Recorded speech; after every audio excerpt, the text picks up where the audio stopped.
السلام علیکم ورحمۃ اللہ۔ حضرت عمر فاروق رضی اللہ تعالیٰ عنہ کی شان میں چند اشعار سماعت فرمائے۔ جب تک اجالا نہ جائے گا فلک پہ نجوم تابہ کا حالا نہ جائے گا، اور خدا سے نبی نے اسی لیے مانگا عمر،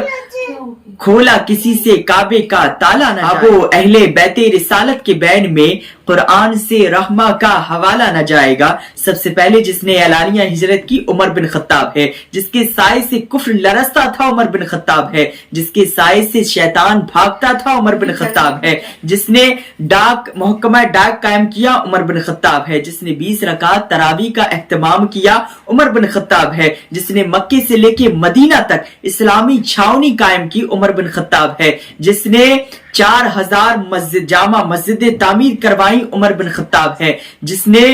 ہر مسجد میں خطیب اور امام کا تقرر کیا عمر بن خطاب ہے، جو آقا کی بیٹی کے لیے اٹھ کھڑا ہو جاتا تھا عمر بن خطاب ہے، جس نے حسین ابن علی کو اپنے بیٹے سے بڑھ کر وظیفہ دیا عمر بن خطاب ہے، جس کے تعلق سے آقا نے کہا عمر، والدین مرے تو اولاد روتی ہے، اولاد مرے روتے ہیں، جس دن دنیا سے تو جائے گا قیامت تک کے لیے محمد کا اسلام روتا رہے گا۔